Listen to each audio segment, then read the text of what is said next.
Spirituality is a particular term which actually means dealing with intuition. In the theistic tradition, there is a notion of clinging into a word. A certain act is regarded as displeasing to divine principles. A certain act is regarded as pleasing for the divine whatever. In the tradition of non-theism, however, it is very direct that the case history are not particularly important. What is actually important is here and now. Here and now. Now is definitely now. We try to experience what is available there on the spot. There's no point in thinking that the past did exist that we could have now. This is now. This very moment. Nothing mystical, just now, very simple, straightforward. And from that nowness, however, arises a sense of intelligence, always, that you are constantly interacting with the reality one by one, spot by spot, constantly. We actually experience fantastic precision, always.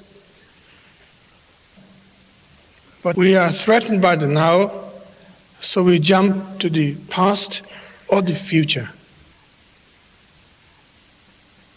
Paying attention to the materials that exist in our life, such rich life that we lead. All these choices takes place all the time, but none of them are regarded as bad or good per se. Everything we experience are unconditional experience. They don't come along with a label by saying this is regarded as bad, or this is good. But we experience them, but we don't actually pay heed to them properly. We don't actually regard that as that we are going somewhere. We regard that as a hassle, waiting to be dead. Waiting to be dead. Waiting to be dead. Waiting to be dead.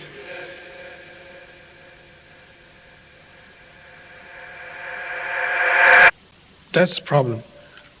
And that is not trusting the nowness properly, that what is actually experienced now possessed a lot of powerful things. It is so powerful that we can't face it. Therefore we have to borrow from the past, invite future all the time. And maybe that's why we seek religion. Maybe that's why we march in the street. Maybe that's why we complain to the society. Maybe that's why we vote for the presidents. It's quite ironical. Very funny indeed.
the more you begin to investigate what we think we understand, where we came from, what we think we're doing, the more you begin to see we've been lied to. We've been lied to by every institution. What makes you think for 1 minute that the religious institution is the only one that's never been touched? The religious institutions of this world are at the bottom of the dirt. The religious institutions in this world are put there by the same people who gave you your government, your corrupt education, who set up your international banking cartels, because our masters don't give a damn about you or your family. All they care about is what they have always cared about, and that's controlling the whole damn world. We have been misled away from the true and divine presence in the universe that men have called God. I don't know what God is, but I know what he isn't. And unless and until you are prepared to look at the whole truth, and wherever it may go, whoever it may lead to, if you want to look the other way, or if you want to play favorites, then somewhere along the line you're going to find out you're messing with divine justice. The more you educate yourself, the more you understand where things come from, the more obvious things become, and you begin to see lies everywhere. You have to know the truth and seek the truth, and the truth will set you free.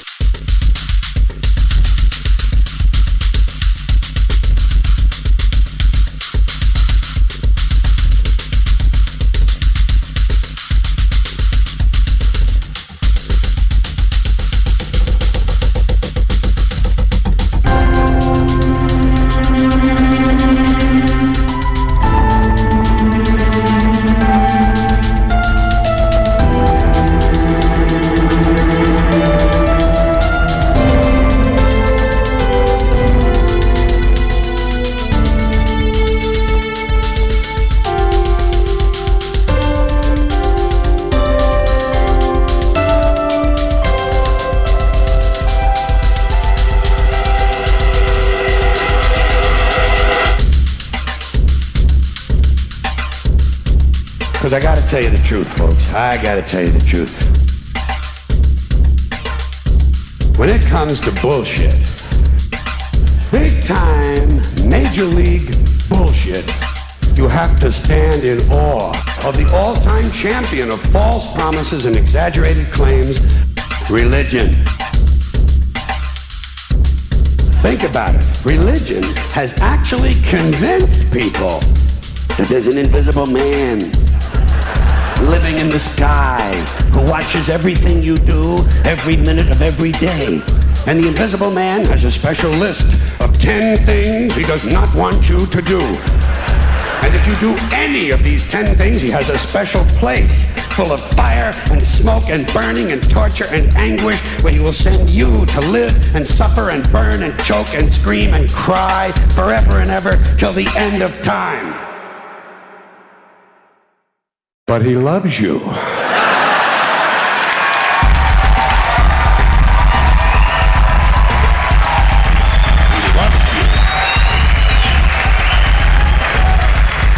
loves you and he needs money.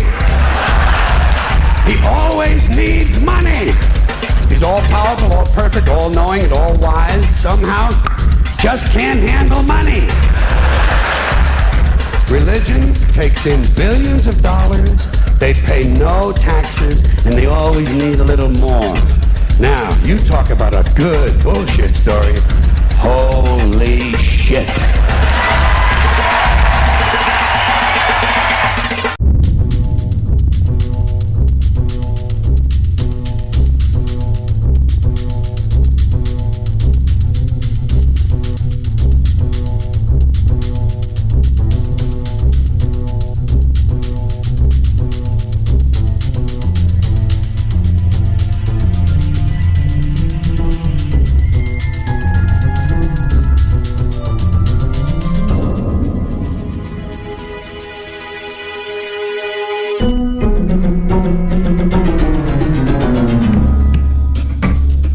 This is the sun. As far back as 10,000 BC, history is abundant with carvings and writings reflecting people's respect and adoration for this object. And it is simple to understand why, as every morning the sun would rise, bringing vision, warmth, and security, saving man from the cold, blind, predator-filled darkness of night. Without it, the cultures understood the crops would not grow and life on the planet would not survive. These realities made the sun the most adored object of all time. Likewise, they were also very aware of the stars. The tracking of the stars allowed them to recognize and anticipate events which occurred over long periods of time, such as eclipses and full moons. They in turn cataloged celestial groups into what we know today as constellations. This is the cross of the zodiac, one of the oldest conceptual images in human history. It reflects the sun as it figuratively passes through the 12 major constellations over the course of a year. It also reflects the 12 months of the year, the 4 seasons, and the solstices and equinoxes. The term zodiac relates to the fact that constellations were anthropomorphized, or personified, as figures or animals. In other words, the early civilizations did not just follow the sun and stars, they personified them with elaborate myths involving their movements and relationships. The sun, with its life-giving and saving qualities, was personified as a representative of the unseen creator or God, God's Son, the light of the world, the savior of humankind. Likewise, the 12 constellations represented places of travel for God's Son, and were identified by names, usually representing elements of nature that happened during that period of time. For example, Aquarius, the water bearer, who brings the spring rains.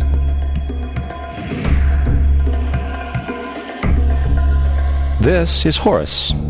He is the sun god of Egypt of around 3000 BC. He is the sun anthropomorphized, and his life is a series of allegorical myths involving the sun's movement in the sky. From the ancient hieroglyphics in Egypt, we know much about this solar messiah.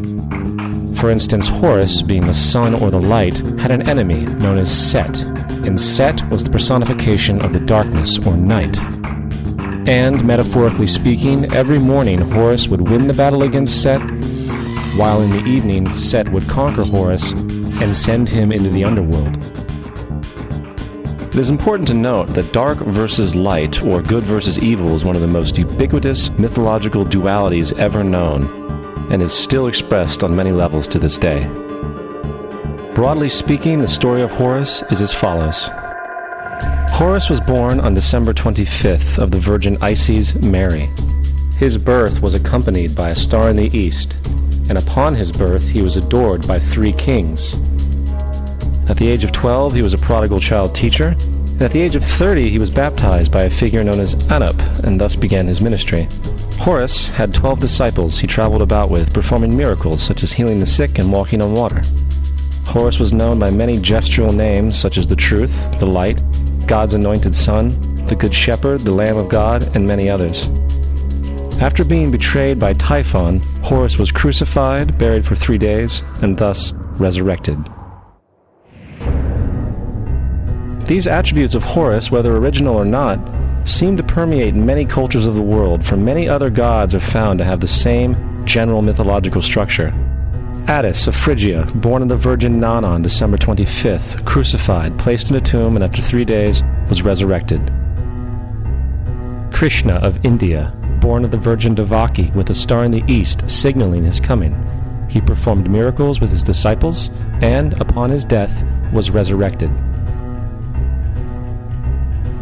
Dionysus of Greece, born of a virgin on December 25th, was a traveling teacher who performed miracles such as turning water into wine. He was referred to as the King of Kings, God's only begotten Son, the Alpha and Omega, and many others. And, upon his death, he was resurrected. Mithra of Persia, born of a virgin on December 25th, he had 12 disciples and performed miracles, and upon his death was buried for 3 days and thus resurrected. He was also referred to as the Truth, the Light, and many others. Interestingly, the sacred day of worship of Mithra was Sunday. The fact of the matter is, there are numerous saviors from different periods from all over the world which subscribe to these general characteristics. The question remains, why these attributes? Why the virgin birth on December 25th? Why dead for 3 days in the inevitable resurrection? Why 12 disciples or followers? To find out, let's examine the most recent of the solar messiahs. Jesus Christ was born of the Virgin Mary on December 25th in Bethlehem. His birth was announced by a star in the east, which 3 kings or magi followed to locate and adorn the new Savior. He was a child teacher at 12, and at the age of 30 he was baptized by John the Baptist, and thus began his ministry. Jesus had 12 disciples, which he traveled about with, performing miracles such as healing the sick, walking on water, raising the dead. He was also known as the King of Kings, the Son of God, the Light of the World, the Alpha and Omega, the Lamb of God, and many, many others. After being betrayed by his disciple Judas and sold for 30 pieces of silver, he was crucified, placed in a tomb, and after 3 days was resurrected and ascended into heaven. First of all, the birth sequence is completely astrological. The star in the east is Sirius, the brightest star in the night sky, which, on December 24th, aligns with the 3 brightest stars in Orion's belt. These 3 bright stars in Orion's belt are called today what they were called in ancient times, the 3 kings. And the 3 kings and the brightest star, Sirius, all point to the place of the sunrise on December 25th. This is why the 3 kings follow the star in the east, in order to locate the sunrise, the birth of the sun.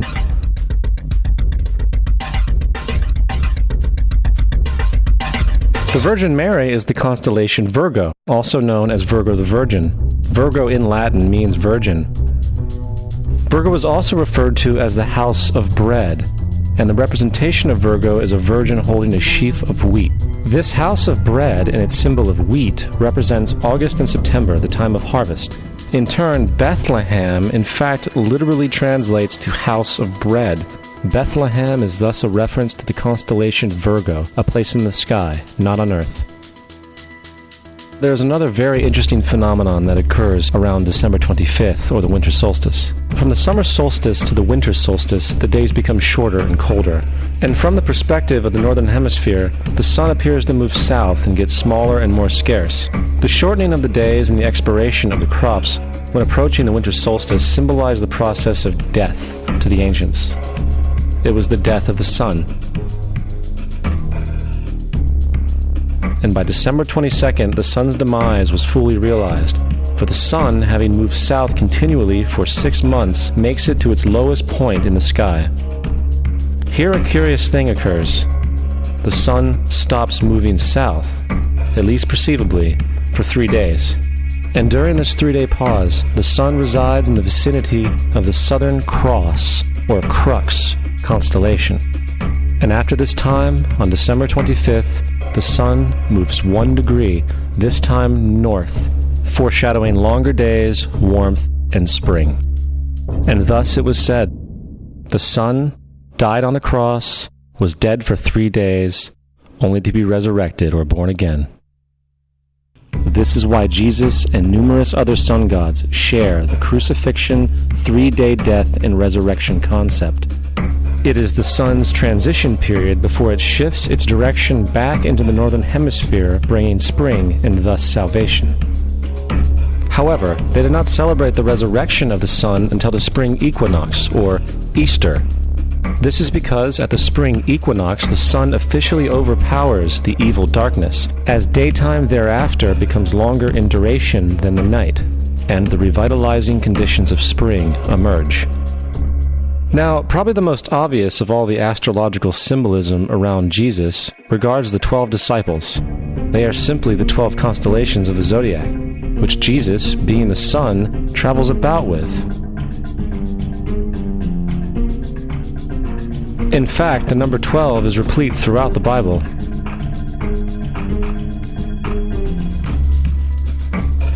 Coming back to the cross of the zodiac, the figurative life of the sun, this was not just an artistic expression or tool to track the sun's movement. It was also a pagan spiritual symbol, the shorthand of which looked like this. This is not a symbol of Christianity. It is a pagan adaptation of the cross of the zodiac.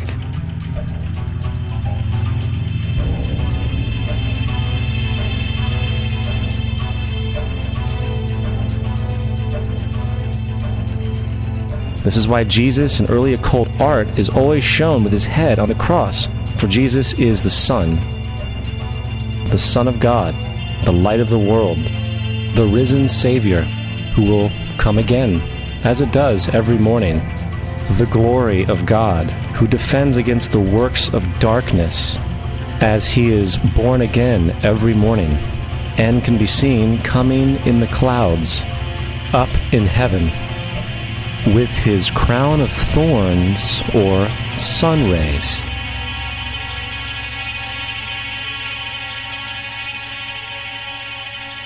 Now, of the many astronomical metaphors in the Bible, one of the most important has to do with the ages. Throughout the scriptures, there are numerous references to the age. In order to understand this, we need to be familiar with a phenomenon known as the precession of the equinoxes. The ancient Egyptians, along with cultures long before them, recognized that approximately every 2150 years, the sunrise on the morning of the spring equinox would occur in a different sign of the zodiac. This has to do with a slow, angular wobble that the Earth maintains as it rotates on its axis.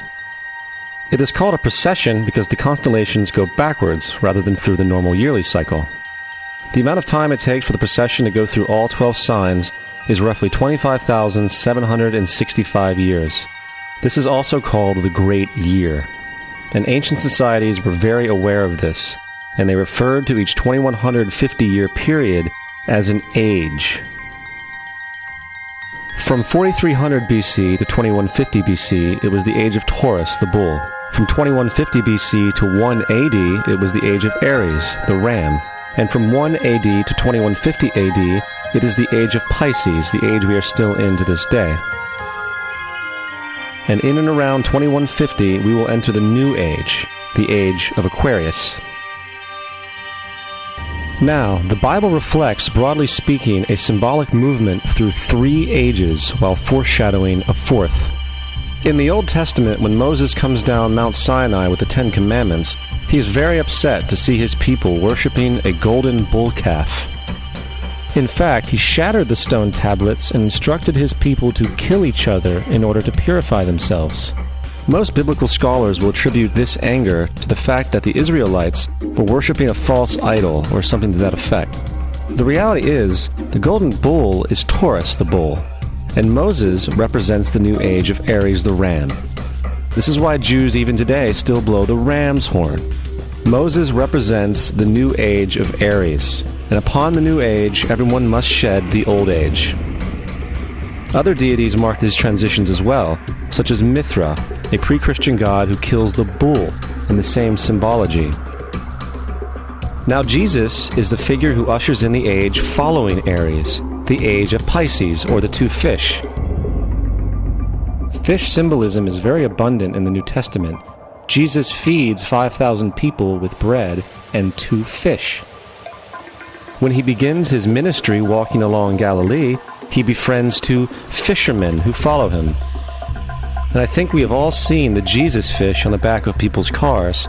Little do they know what it actually means. It is a pagan astrological symbolism for the sun's kingdom during the age of Pisces. Also, Jesus' assumed birth date is essentially the start of this age. At Luke 22:10, when Jesus is asked by his disciples where the last Passover would be, Jesus replies, "Behold, when ye are entered into the city, there shall a man meet you, bearing a pitcher of water. Follow him into the house where he entereth in." This scripture is by far one of the most revealing of all the astrological references. The man bearing the pitcher of water is Aquarius, the water bearer, who is always pictured as a man pouring out a pitcher of water. He represents the age after Pisces, and when the sun, God's Son, leaves the age of Pisces, Jesus, it will go into the house of Aquarius, as Aquarius follows Pisces in the precession of the equinoxes. All Jesus is saying is that after the age of Pisces will come the age of Aquarius.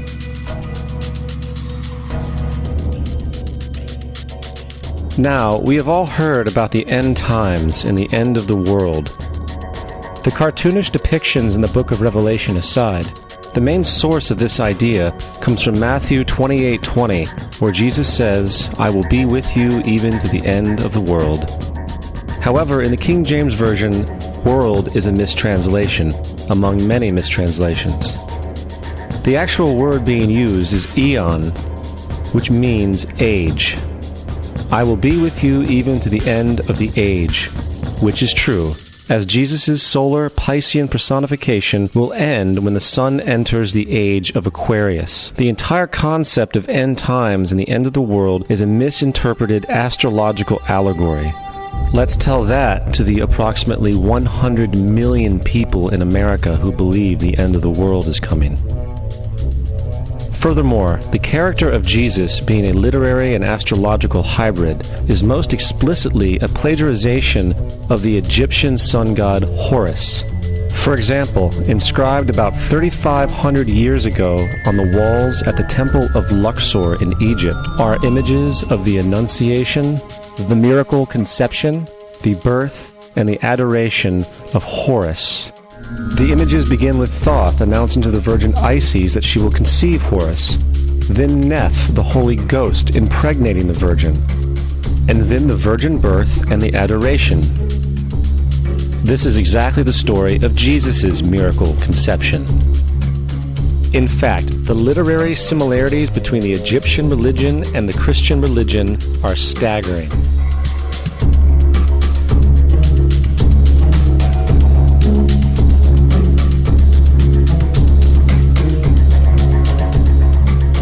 And the plagiarism is continuous. The story of Noah and Noah's Ark is taken directly from tradition.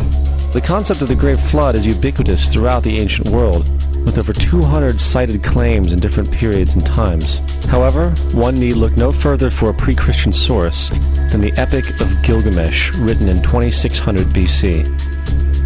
This story talks of a great flood commanded by God, an ark with saved animals upon it, and even the release and return of a dove, all held in common with the biblical story, among many other similarities.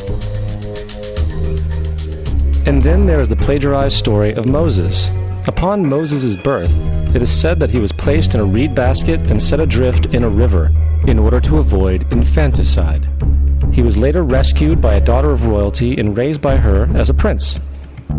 This baby in a basket story was lifted directly from the myth of Sargon of Akkad of around 2250 BC. Sargon was born, placed in a reed basket in order to avoid infanticide, and set adrift in a river. He was in turn rescued and raised by Aki, a royal midwife. Furthermore, Moses is known as the lawgiver, the giver of the Ten Commandments, the Mosaic Law. However, the idea of a law being passed from God to a prophet up on a mountain is also a very old motif. Moses is just another lawgiver in a long line of lawgivers in mythological history. In India, Manu was the great lawgiver. In Crete, Minos ascended Mount Dicta, where Zeus gave him the sacred laws, while in Egypt there was Meses, who carried stone tablets and upon them the laws of God were written. Manu, Minos, Meses, Moses. And as far as the Ten Commandments, they are taken outright from spell 125 in the Egyptian Book of the Dead. What the Book of the Dead phrased, "I have not stolen," became "Thou shalt not steal."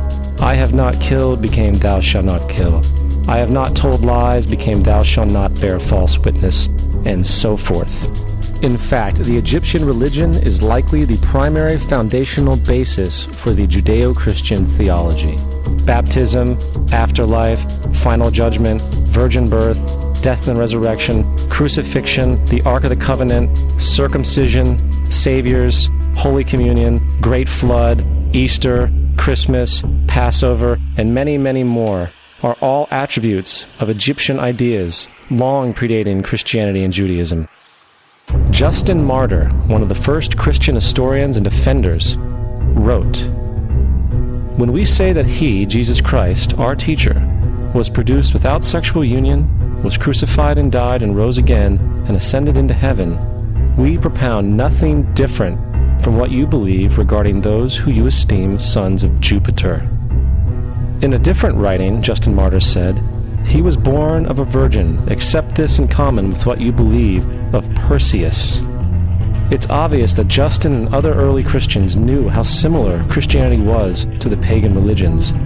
However, Justin had a solution. As far as he was concerned, the devil did it. The devil had the foresight to come before Christ and create his characteristics in the pagan world. Fundamentalist Christianity, fascinating. These people actually believe the world is 12,000 years old. Swear to God. I actually asked one of these guys, okay, dinosaur fossils. He says, dinosaur fossils? God put those here to test our faith.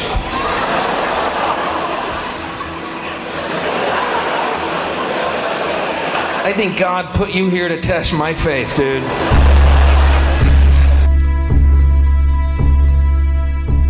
The Bible is nothing more than an astrotheological literary hybrid, just like nearly all religious myths before it. In fact, the aspect of transference of one character's attributes to a new character can be found within the book itself. In the Old Testament, there is the story of Joseph. Joseph was a prototype for Jesus. Joseph was born of a miracle birth. Jesus was born of a miracle birth. Joseph was of 12 brothers. Jesus had 12 disciples. Joseph was sold for 20 pieces of silver. Jesus was sold for 30 pieces of silver. Brother Judah suggests the sale of Joseph. Disciple Judas suggests the sale of Jesus. Joseph began his work at the age of 30. Jesus began his work at the age of 30. The parallels go on and on. Furthermore, is there any non-biblical historical evidence of any person living with the name Jesus, the son of Mary, who traveled about with 12 followers, healing people and the like? There are numerous historians who lived in and around the Mediterranean, either during or soon after the assumed life of Jesus. How many of these historians document this figure? Not one. However, to be fair, that doesn't mean defenders of the historical Jesus haven't claimed the contrary. 4 historians are typically referenced to justify Jesus' existence. Pliny the Younger, Suetonius, and Tacitus are the first 3. Each one of their entries consists of only a few sentences at best, and only referred to Christus or the Christ, which in fact is not a name but a title. It means the Anointed One. The 4th source is Josephus, and this source has been proven to be a forgery for hundreds of years. Sadly, it is still cited as truth. You would think that a guy who rose from the dead and ascended into heaven for all eyes to see and performed the wealth of miracles acclaimed to him would have made it into the historical record. It didn't, because once the evidence is weighed, there are very high odds that the figure known as Jesus did not even exist.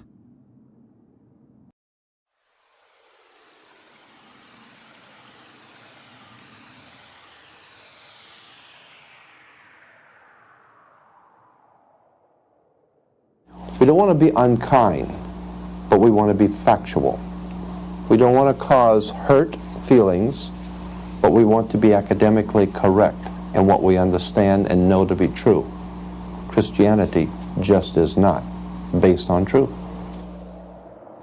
We find that Christianity was in fact nothing more than a Roman story, developed politically. The reality is, Jesus was the solar deity of the Gnostic Christian sect, and like all other pagan gods, he was a mythical figure. It was the political establishment that sought to historize the Jesus figure for social control. By 325 AD in Rome, Emperor Constantine convened the Council of Nicaea. It was during this meeting that the politically motivated Christian doctrines were established, and thus began a long history of Christian bloodshed and spiritual fraud. And for the next 1600 years, the Vatican maintained a political stranglehold on all of Europe, leading to such joyous periods as the Dark Ages, along with enlightening events such as the Crusades and the Inquisition.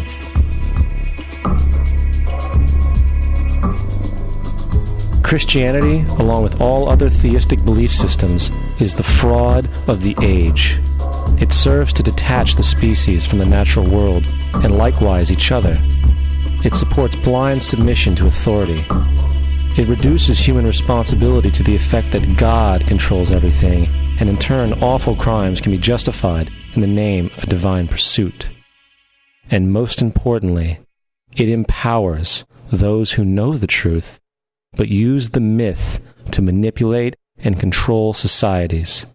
The religious myth is the most powerful device ever created and serves as the psychological soil upon which other myths can flourish.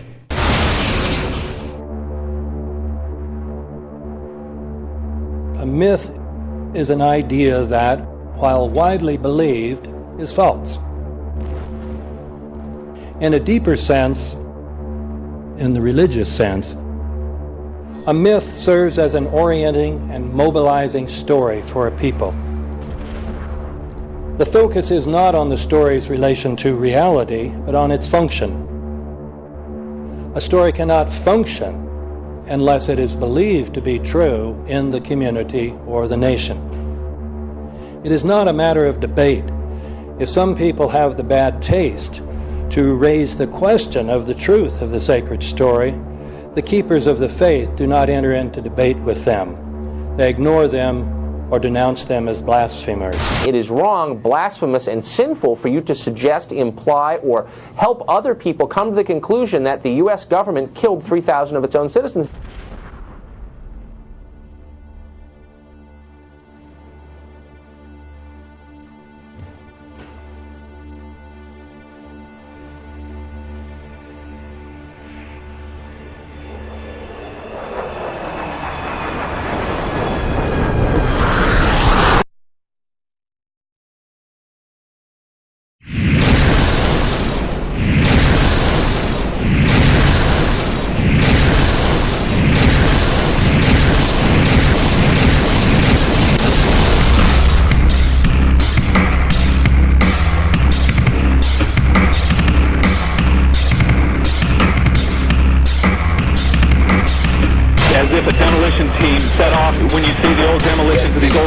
It looks like one of those scenes of an old building being purposely dynamited and blown up. Anybody who's ever watched a building being demolished on purpose knows that if you're going to do this, you have to get at the under-infrastructure of a building and bring it down. The way the structure is collapsing, this was the result of something that was planned. It's not accidental that the first tower just happened to collapse and then the second tower just happened to collapse in exactly the same way.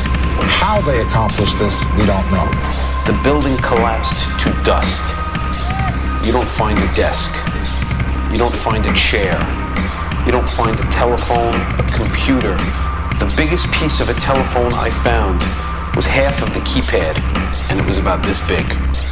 What happened to the concrete? The concrete was pulverized from river to river. There was dust powder 2-3 inches thick. The concrete was just pulverized. Reminiscent of those pictures we've all seen too much on television before, when a building was deliberately destroyed by well-placed dynamite to knock it down. If they had detonated, they were planned to take down a building. I heard a second explosion. There was a heavy-duty explosion. Then there was secondary explosions and then the subsequent collapses. An explosion blew and it knocked everybody over. To me, it sounded like an explosion. It sounded like gunfire. Bang, bang, bang, bang, bang. And then all of a sudden, 3 big explosions. We heard a big explosion coming down. And then the entire top of the building just blew up. We saw some kind of explosion. By the force of the explosions. Big explosion. Blew it back into the 8th floor. Then we get to the lobby. This is a big explosion. The lobby looked as though a bomb had exploded there. A huge explosion now, raining debris. It's been a huge explosion. Huge explosion that we all heard and felt. We just witnessed some kind of follow-up explosion. We heard a very loud blast explosion. And a secondary explosion at Tower 1 camp. That is another bomb going off. He thinks that there were actually devices that were planted in the building. Planted in the building.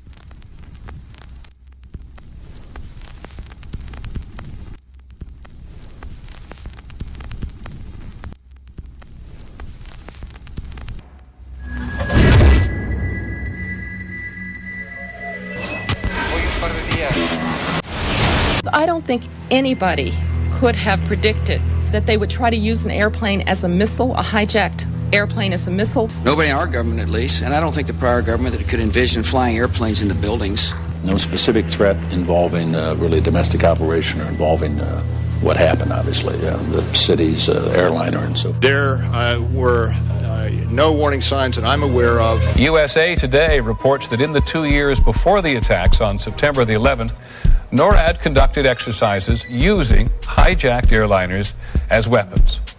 And one target was the World Trade Center.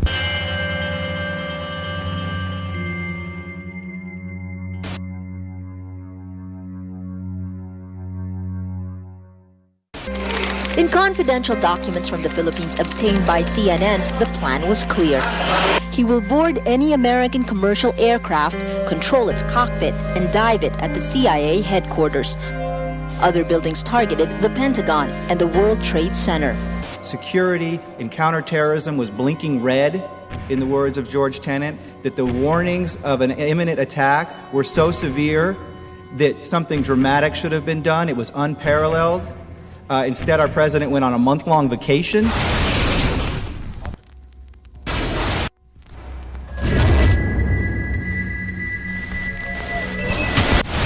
The head of Pakistani intelligence at the ISI, Mahmoud Ahmed, requested Omar Sheikh to wire $100,000 to Mohammed Atta, who was the lead hijacker. Hijacker Mohammed Atta received wire transfers via Pakistan. The man sending the money to Atta is believed to be Ahmed Umar Saeed Sheikh. Omar Sheikh admitted he was supported by the Pakistan government's intelligence service, the ISI.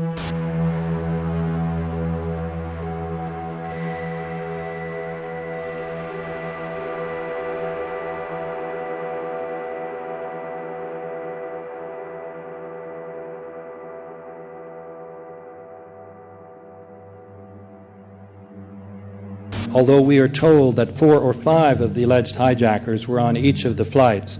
If so, their names should have been on the flight manifests. But the flight manifests that have been released contain neither the names of the alleged hijackers nor any Arab names whatsoever. We know that the men who were supposedly the hijackers had their houses, cars, credit cards paid for by the U.S. government. They were, in truth, agents. Evidence was also apparently planted. The passport of one of the hijackers on Flight 11 was allegedly found in the rubble. Goes through the fireball, through the side of the plane, and comes down to the ground unscathed. But something happened. For 6 months, they reported they had this passport. Boy, we've got it. We've got the proof. And then the guy stood up and was alive. Several of these 19 men are still alive.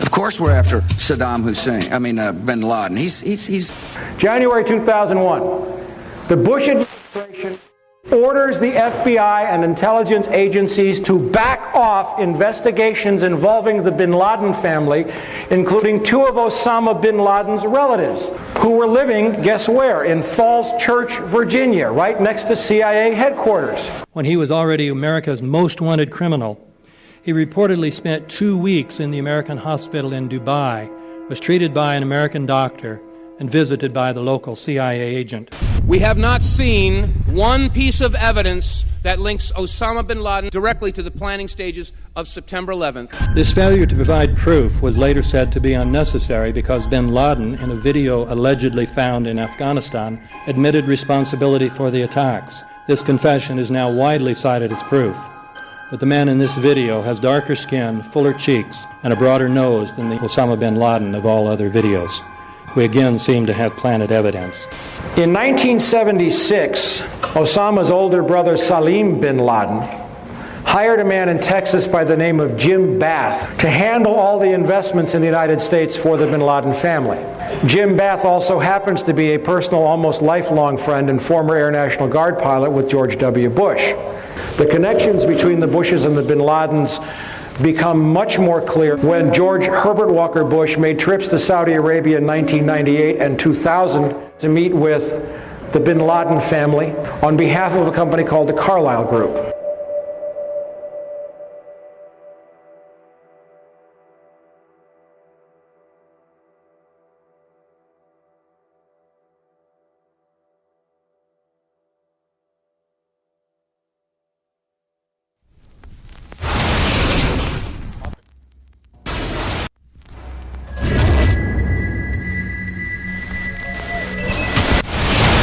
How could anyone fly a 60-ton, 125-foot wide, 44-foot tall plane through this obstacle course? The aircraft, before striking the Pentagon, reportedly executed a 270-degree downward spiral, and yet Hani Hanyour was known as a terrible pilot who could not safely fly even a small plane.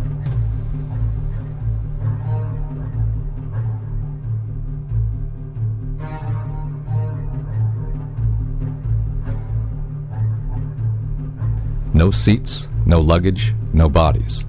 Nothing but bricks and limestone. The official explanation is that the intense heat from the jet fuel vaporized the entire plane. Flight 77 had 2 Rolls-Royce engines made of steel and titanium alloy and weigh 6 tons each.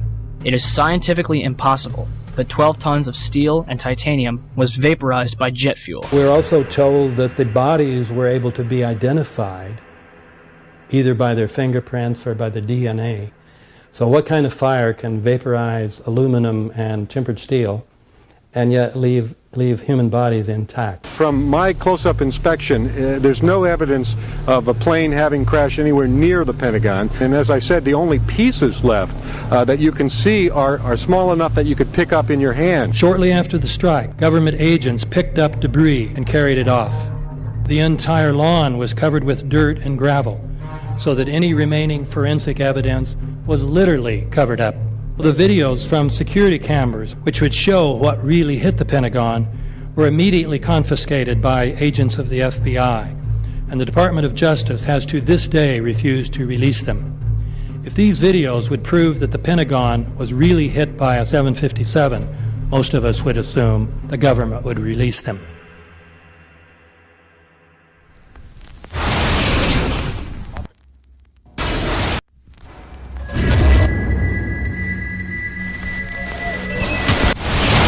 It looks like there's nothing there except for a hole in the ground. Basically, that's right. The only thing you could see from where we were was a big gouge in the earth and some broken trees. We could see some people walking around in the area, but from where we could see, there wasn't much left. Any large pieces of debris at all? No, there was nothing that you could distinguish that a plane had crashed there.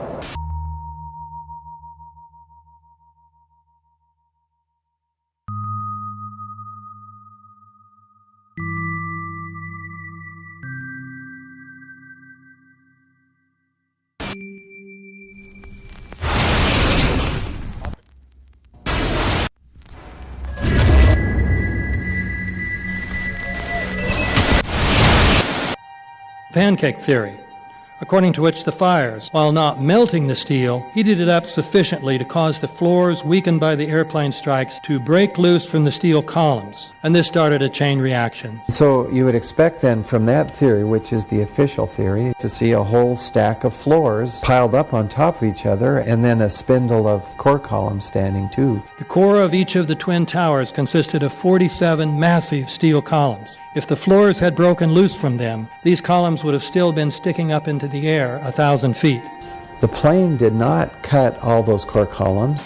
We designed the buildings to take the impact of the Boeing 707 hitting the building at any location. The building probably could sustain multiple impacts of jetliners. That the plane flew straight into the building. Through him, right. Yeah. So you're saying that the building was actually designed to cope with a hole like that and still survive? Yeah, it was. If you had dropped, say, a billiard ball from the top of the World Trade Center, 110 floors up there. It would have taken 8 to 10 seconds to hit the ground, encountering no resistance whatsoever. The Twin Towers came down in nearly free-fall speed.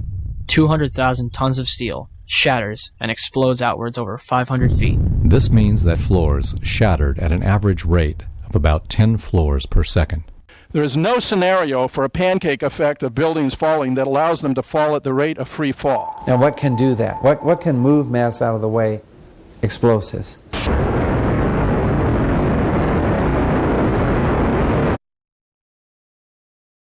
"47 huge steel columns going up the core. They're interconnected. How do you get them to fail simultaneously so the core disappears? It looks like those core columns were cut. The way we do this is by cutting the beam at an angle.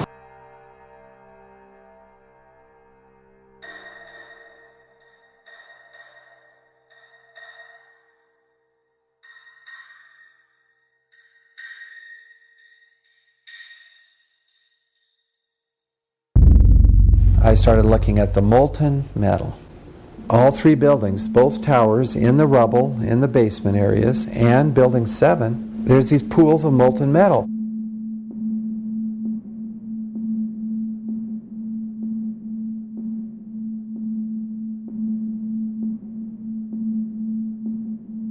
You'd get down below and you'd see molten steel running down the channel rails, like you're in a foundry. Like lava. The molten steel was found 3, 4, and 5 weeks later, when the rubble was being removed. He said that molten steel was also found underneath World Trade Center 7. So I'm looking through the official reports. What do they say about the molten metal? They say nothing. But wait a minute. This is important evidence. So where'd that come from? Thermite is so hot that it'll just cut through steel, through structural steel, for example, like a knife through butter. The products are molten iron and aluminum oxide, which goes off primarily as a dust. You know those enormous dust clouds? You can imagine when you assemble these chemicals on a large scale.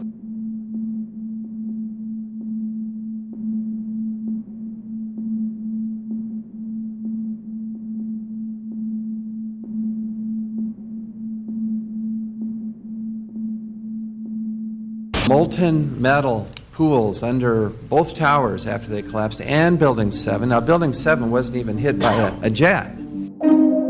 Part of the problem is that most people simply don't know much about Building 7 due to the extraordinary secrecy surrounding this collapse. And this was a 47-story skyscraper. This building fell at 5:25. It was not hit by a plane. This building had fires on only 2 or 3 floors. And it was brought down by what we know was a controlled demolition. Demolitions, they look just like that. You know, a kink in the middle, and then that building just comes straight down, almost at free fall speed. They first blow one of the central columns so the building falls in on itself. Building 7 had a classic crimp or wedge. Its central column was blown out first, so it didn't structurally damage buildings just a few feet away from it.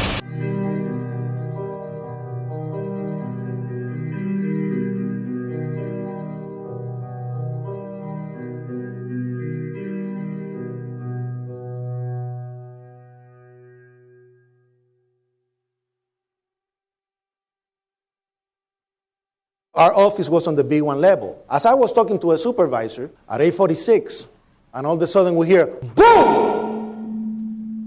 An explosion so hard that pushed us upwards. And it came from the basement between the B2 level and the B3 level. And when I went to verbalize, we hear, boom! The impact of the plane on the top.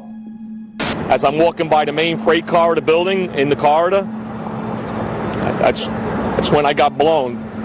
I mean, the impact of the explosion threw me to the floor, and that's when everything started happening. All of a sudden, a big impact happened again, and all the ceiling tile was falling down, the light fixtures were falling. You know, you got to go clear across the whole from 1 to 2 World Trade Center, and then all of a sudden, it happened all over again. Something else hit us to the floor. Right in the basement, you felt it. Walls were caving in, everything that was going on.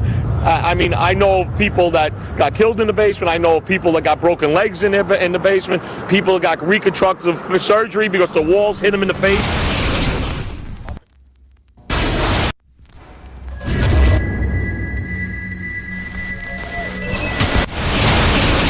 According to standard operating procedure, if an FAA flight controller notices anything that suggests a possible hijacking, the controller is to contact a superior. If the problem cannot be fixed within about a minute, the superior is to ask NORAD, the North American Aerospace Command, to send up or scramble jet fighters to find out what is going on. NORAD then issues a scramble order to the nearest Air Force base with fighters on alert. But although interceptions usually occur within 10 or so minutes, in this case, 80 or so minutes had elapsed before fighters were even airborne. It's a mind-bending anomaly. Not a single U.S. Air Force interceptor turns a wheel until it's too late. There are no jets at all. What if they were so confused and had been so deliberately confused that they couldn't respond? The reason that they didn't know where to go was because a number of conflicting and overlapping war game exercises were taking place. It involved the insertion of false radar blips onto radar screens in the Northeast Air Defense Sector. Center Team U, we have a problem here. We have a hijacked aircraft headed towards New York. We need someone to scramble some F-16s or something up there to help us out. Is this real world or exercise? Is this real world or exercise? There was another exercise, Vigilant Warrior, which was, in fact, according to a NORAD source, a live-fly hijack drill being conducted at the same time. With only 8 available fighter aircraft, and they have to be dispatched in pairs, they were dealing with as many as 22 possible hijacks on the day of 9/11, and they couldn't separate the war game exercises from the actual hijacks.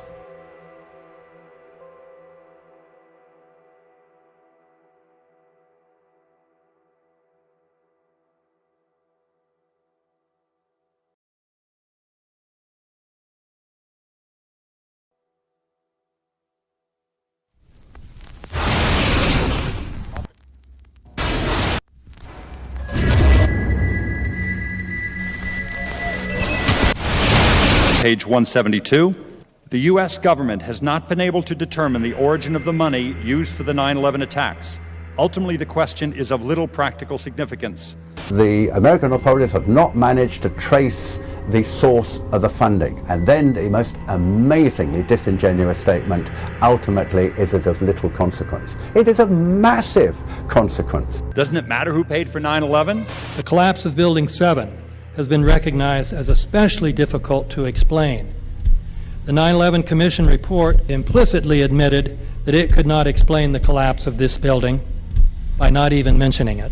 President, why are you and the Vice President insisting on appearing together before the 9/11 Commission? Because the 9/11 Commission wants to ask us questions. That's why we're meeting, and I look forward to meeting with them and answering their questions. Why you're appearing together rather than separately, which was their request? Because it's a good chance for both of us to answer questions that the 9/11 Commission is looking forward to asking us, and I'm looking forward to answering them. Let's see. Do you think they should be able to stand up and speak their own words? They should go under oath. They should be, yeah, in public.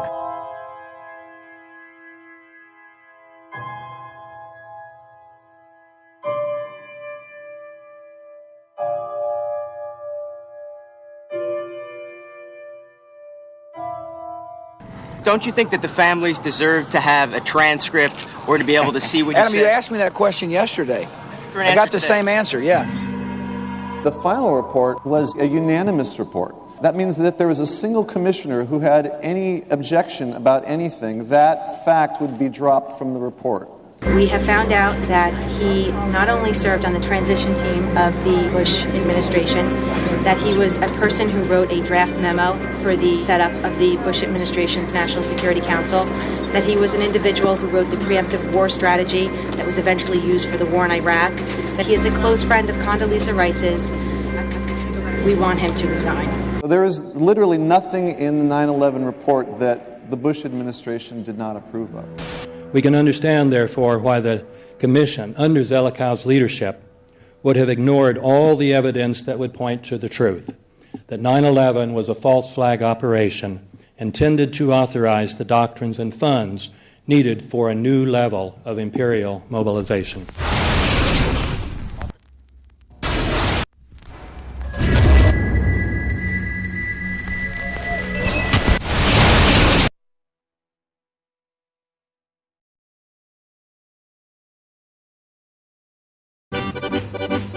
Armed with knives, armed with chemical, biological, nuclear weapons. Fanatics, terrorists, September 11th. September 11th, killers, September 11th, terrorists of Al-Qaeda, terrorists, nuclear weapons, terrorists. 9/11, terror, terrorist, evil. September 11th, September 11th. The terrorists, war and danger. September 11th, terrorism, global terrorism, terrorism, terrorists, terrorists, terrorists, terrorists, terrorists, the terror, terrorists, terrorist, terrorism. September 11th, global terrorism, terrorists, terrorism. September 11th, world terrorism, terrorism. September 11th, global terrorism. September the 11th, terror. Weapons of mass destruction. September the 11th, terrorists, the evil terrorists, no.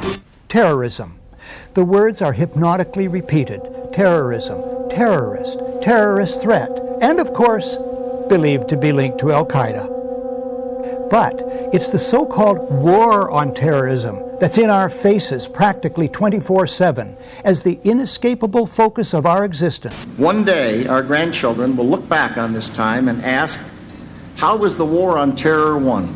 The entire U.S. ruling class, ruling elite, comes to see terrorism as the preferred means, indeed the only means, to provide social cohesion, to provide an enemy image for the society to keep it together. According to neocon theory from Carl Schmitt, you have to have an enemy image in order to have a society. It's a very dangerous thing because now it means that the entire social order, the political parties, intellectual life, politics in general, all based on a monstrous myth.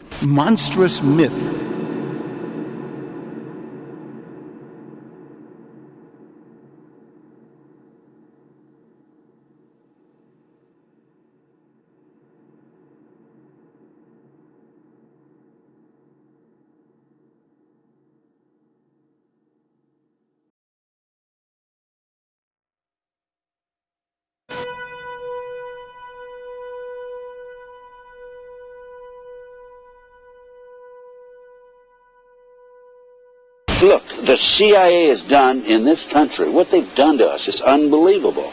Look at the terrorist acts that have occurred. The CIA behind most, if not all of them.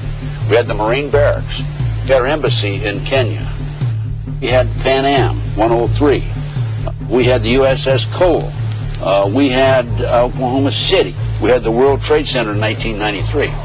That helped the terrorists blow up the World Trade Center the first time. They built the bomb. They got the driver's license. The informant, the informant, a fellow named Salam, a 43-year-old former Egyptian army officer, he was given the assignment to put the bomb together. And he went to his supervisor, his FBI supervisor, and said, we're going to put a dummy bomb in here, right? And the FBI supervisor said, no, we're going to put a real bomb. The FBI actually carried out the attack on the World Trade Center in 1993. They actually hired Ahmad Salam and paid him $1 million and gave him real explosives, a detonator, and told him to build a bomb and to give it to the foolish people that he was controlling to allow them to attack the World Trade Center complex. Unfortunately for them, there were only 6 people killed, not enough to pass the legislation. So what happened is 2 years later, April 19, 1995, down comes Oklahoma City Murrah building, 168 people killed. 1 year later, the anti-terrorism legislation that takes away many of our constitutional rights and civil liberties is passed.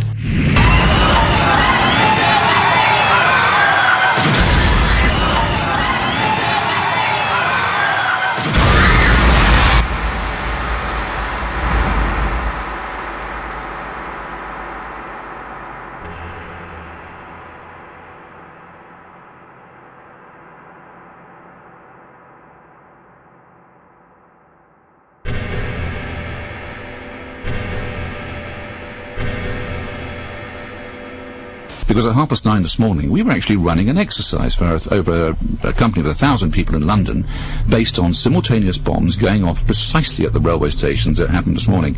So I still have the hairs on the back of my neck standing upright. To get this quite straight, you were running an exercise to see how you would cope with this, and it happened while you were running the exercise? Precisely.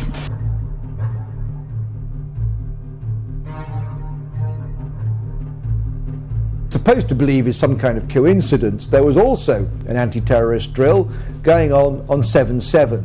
And again, just like 9/11, they were talking about attacks on the same targets, the same kind of tube stations, and exactly the same time as the actual attack happened, providing some kind of cover for what must be operations orchestrated in some way by the state.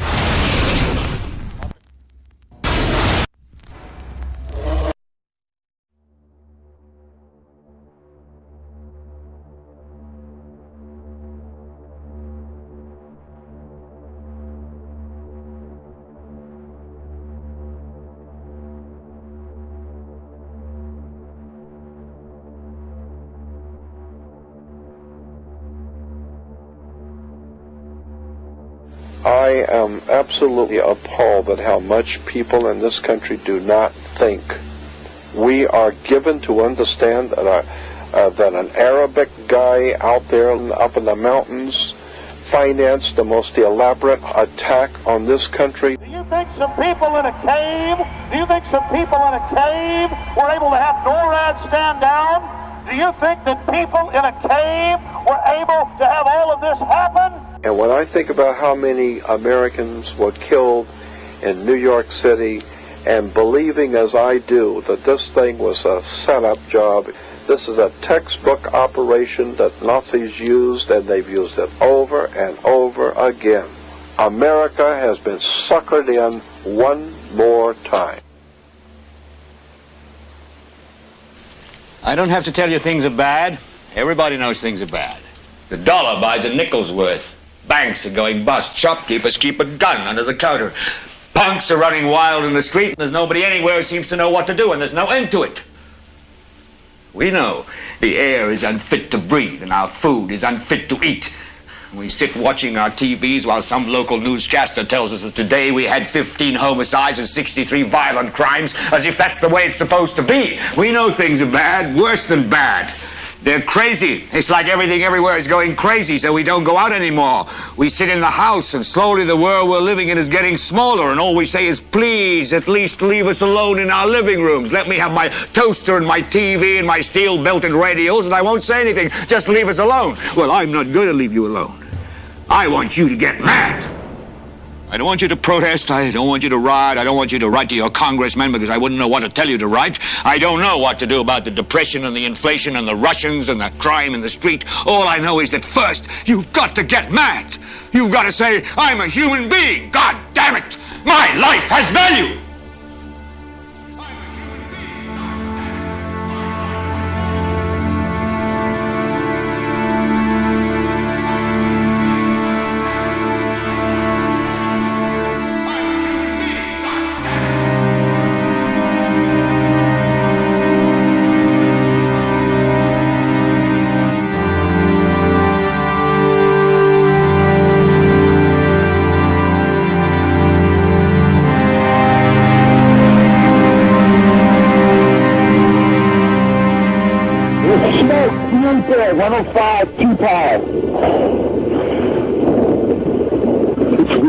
It's black, it's iron. My wife thinks I'm all right. I called her and said I was leaving the building. I was fine, and bang. The three of us, 2 broken windows. Oh, God! Ah!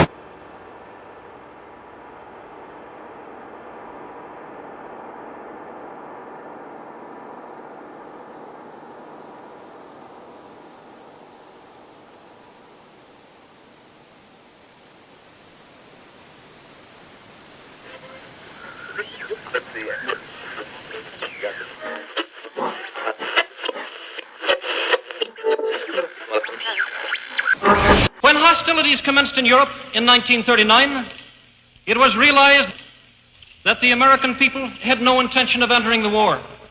But they believed that this country could be enticed into the war in very much the same way that it was enticed into the last one. They planned, first, to prepare the United States for foreign war under the guise of American defense.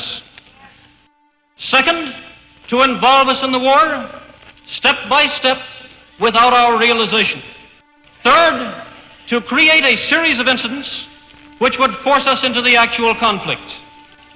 These plans were, of course, to be covered and assisted by the full power of their propaganda. Our theaters soon became filled with plays portraying the glory of war. Newsreels lost all semblance of objectivity, and they have used the war to justify the restriction of congressional power and the assumption of dictatorial procedures on the part of the President and his appointees. A fear campaign was inaugurated. We cannot allow the natural passions and prejudices of other peoples to lead our country to destruction.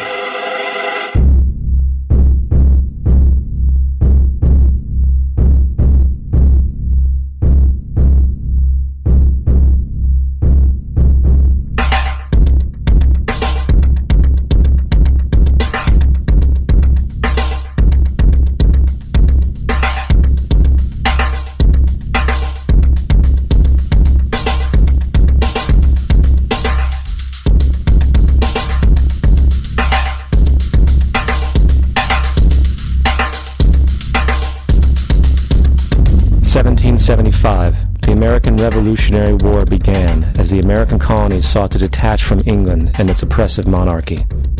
Though many reasons are cited for the revolution, one in particular sticks out as the prime cause: that King George III of England outlawed the interest-free, independent currency the colonies were producing and using for themselves, in turn forcing them to borrow money from the Central Bank of England at interest, immediately putting the colonies into debt.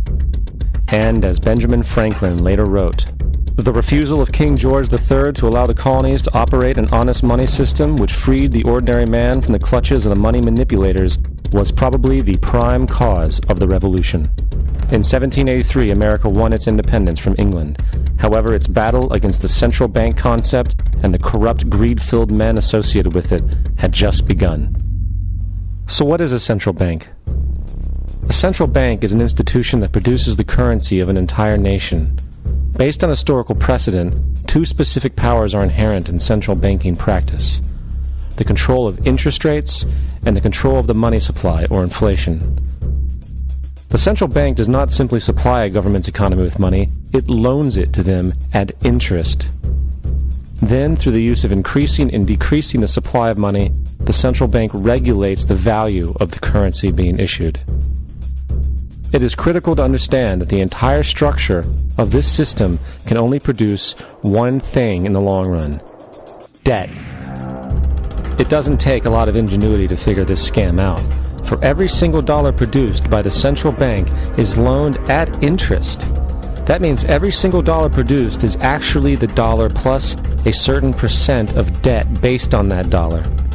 And since the central bank has the monopoly over the production of the currency for the entire country, and they loan each dollar out with immediate debt attached to it, where does the money to pay for the debt come from? It can only come from the central bank again, which means the central bank has to perpetually increase its money supply to temporarily cover the outstanding debt created, which in turn, since that new money is loaned out at interest as well, creates even more debt. The end result of this system without fail is slavery, for it is impossible for the government and thus the public to ever come out of the self-generating debt. The founding fathers of this country were well aware of this.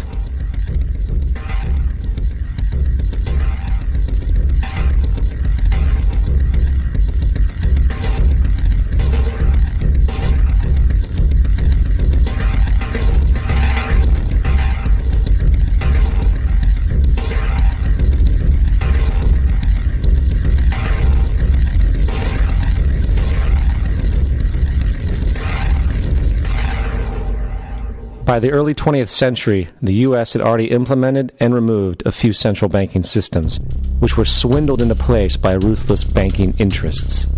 At this time, the dominant families in the banking and business world were the Rockefellers, the Morgans, the Warburgs, the Rothschilds. And in the early 1900s, they sought to push, once again, legislation to create another central bank. However, they knew the government and public were very weary of such an institution, so they needed to create an incident to affect public opinion. So, J.P. Morgan, publicly considered a financial luminary at the time, exploited his mass influence by publishing rumors that a prominent bank in New York was insolvent or bankrupt.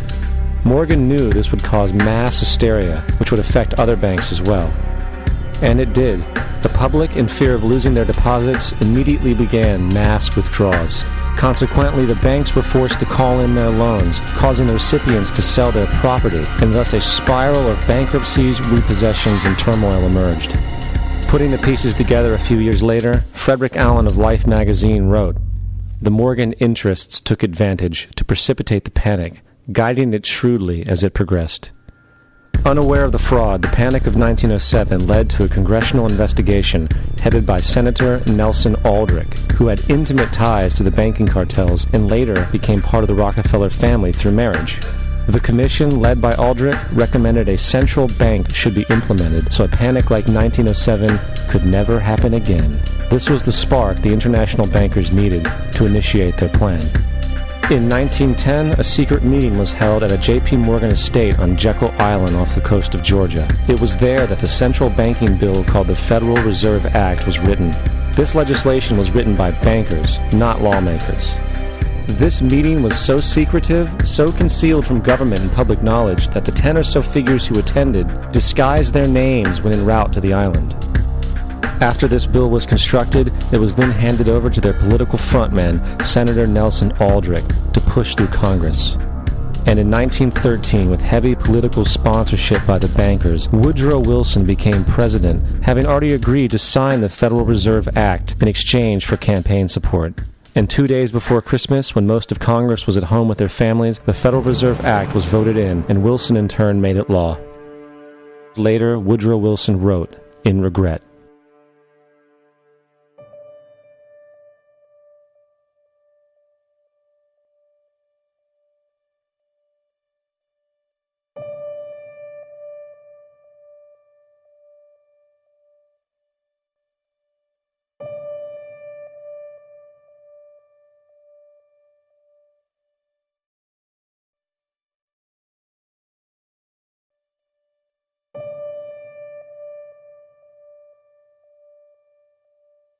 Congressman Louis McFadden also expressed the truth after the passage of the bill.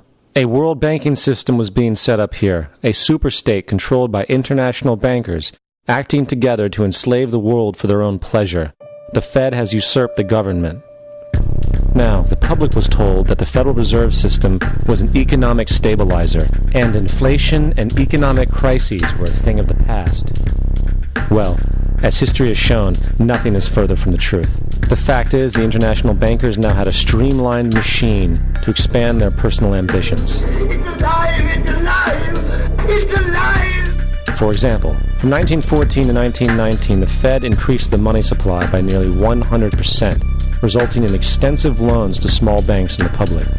Then, in 1920, the Fed called in mass percentages of the outstanding money supply, thus resulting in the supporting banks having to call in huge numbers of loans, and, just like 1907, bank runs, bankruptcy, and collapse occurred. Over 5,400 competitive banks outside of the Federal Reserve System collapsed, further consolidating the monopoly of the small group of international bankers. Privy to this crime, Congressman Lindbergh stepped up and said in 1921, "Under the Federal Reserve Act, panics are scientifically created. The present panic is the first scientifically created one, worked out as we figure a mathematical equation." However, the panic of 1920 was just a warm-up. From 1921 to 1929, the Fed again increased the money supply, resulting once again in extensive loans to the public and banks. There was also a fairly new type of loan called a margin loan in the stock market. Very simply, the margin loan allowed an investor to put down only 10% of a stock's price, with the other 90% being loaned through the broker. In other words, a person could own $1,000 worth of stock with only $100 down. This method was very popular in the roaring 1920s, as everyone seemed to be making money in the market. However, there was a catch to this loan. It could be called in at any time and had to be paid within 24 hours. This is termed a margin call, and the typical result of a margin call is the selling of the stock purchased with the loan. So, a few months before October in 1929, J.D. Rockefeller, Bernard Baruch, and other insiders quietly exited the market. And on October 24th, 1929, the New York financiers who furnished the margin loans started calling them in masse. This sparked an instantaneous, massive sell-off in the market, for everyone had to cover the margin loans. It then triggered mass bank runs for the same reason, and turned collapsing over 16,000 banks, enabling the conspiring international bankers to not only buy up rival banks at a discount, but to also buy up whole corporations at pennies on the dollar. It was the greatest robbery in American history. But that didn't stop there. Rather than expanding the money supply in order to recover from this economic collapse, the Fed actually contracted it, fueling one of the largest depressions in history. Once again outraged, Congressman Louis McFadden, a longtime opponent of the banking cartels, began bringing impeachment proceedings against the Federal Reserve Board, saying of the crash and depression, it was a carefully contrived occurrence. International bankers sought to bring about a condition of despair so that they might emerge the rulers of us all.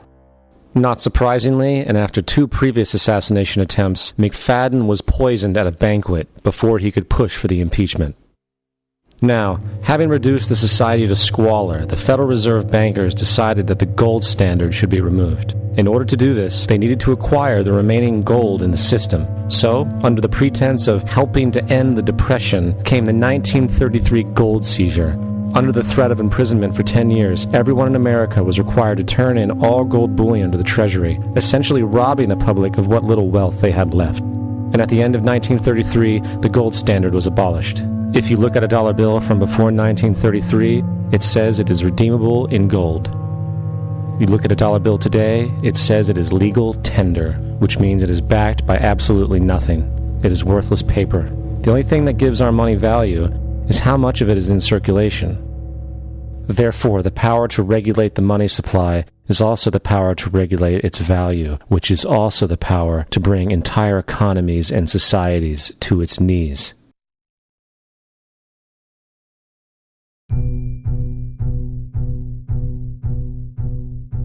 It's important to clearly understand, the Federal Reserve is a private corporation. It is about as Federal Express.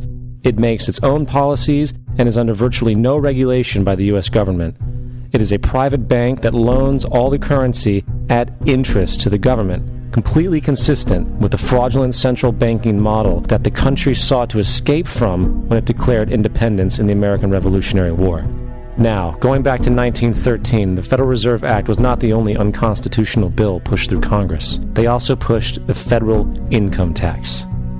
It's worthwhile to point out that the American public's ignorance towards the federal income tax is a testament to how dumbed down and oblivious the American population really is. First of all, the federal income tax is completely unconstitutional, as it is a direct, unapportioned tax. All direct taxes have to be apportioned to be legal based on the Constitution. Secondly, the required number of states in order to ratify the amendment to allow the income tax was never met, and this has even been cited in modern court cases.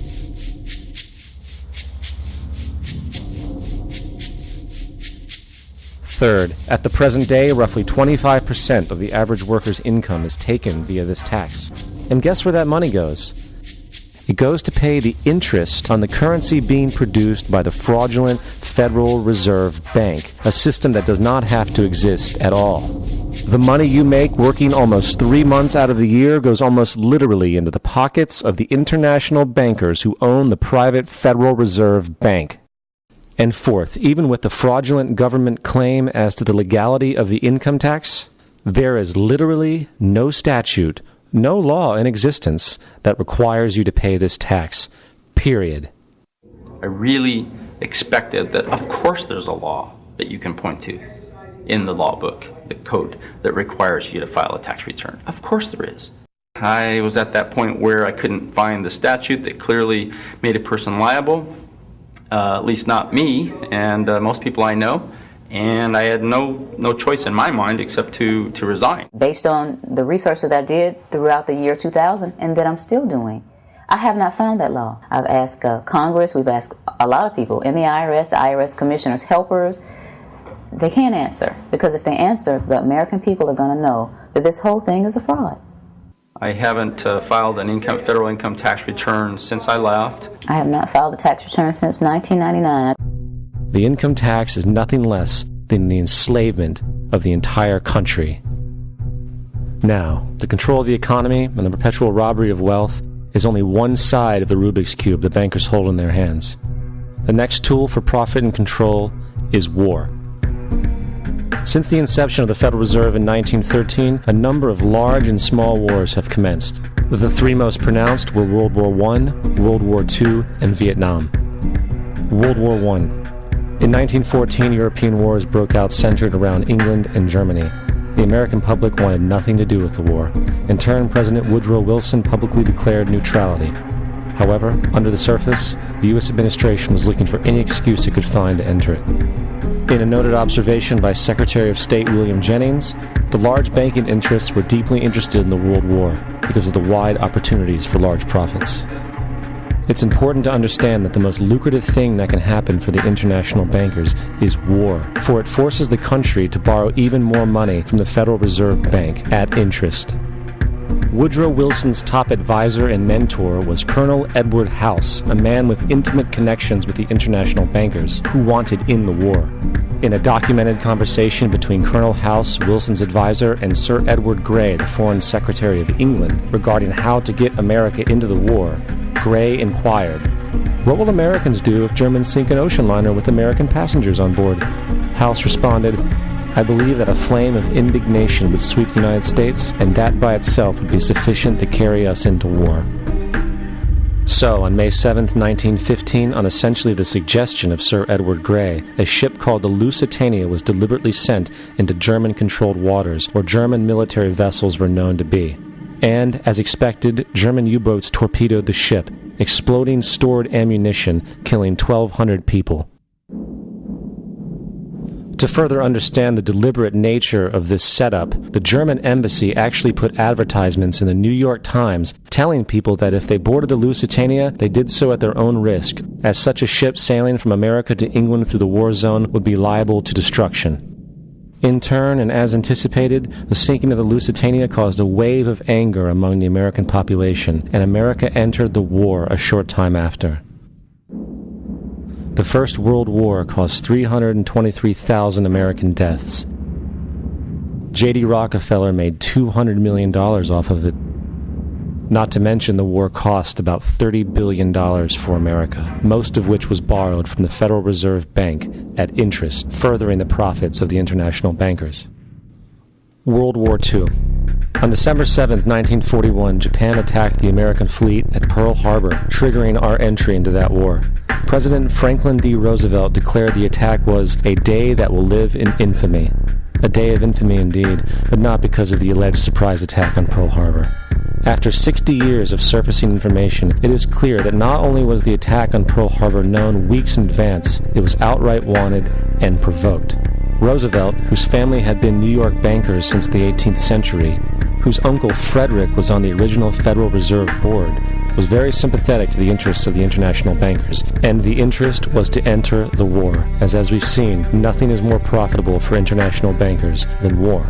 In a journal entry by Roosevelt's Secretary of War Henry Stimson, dated November 25, 1941, he documented a conversation he had with Roosevelt. The question was, how should we maneuver them into firing the first shot? It was desirable to make sure the Japanese be the ones to do this, so that there should remain no doubt as to who were the aggressors. In the months leading up to the attack on Pearl Harbor, Roosevelt had done almost everything in his power to anger the Japanese, showing a posture of aggression. He halted all of Japan's imports of American petroleum. He froze all the Japanese assets in the United States. He made public loans to nationalist China and supplied military aid to the British, both enemies of Japan in the war, which, by the way, is completely in violation of international war rules. And on December 4th, 3 days before the attack, Australian intelligence told Roosevelt about a Japanese task force moving towards Pearl Harbor. Roosevelt ignored it. So, as hoped and allowed, on December 7, 1941, Japan attacked Pearl Harbor, killing 2,400 soldiers.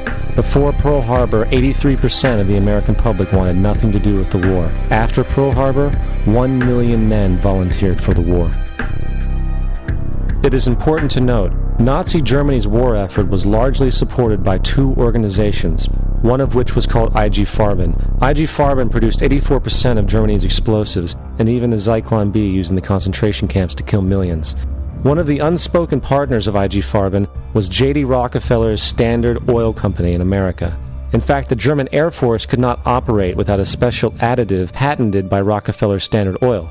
The drastic bombing of London by Nazi Germany, for example, was made possible by a $20 million sale of fuel to IG Farben by the Rockefeller Standard Oil Company. This is just one small point on the topic of how American business funded both sides of World War II. One other treasonous organization worth mentioning is the Union Banking Corporation of New York City.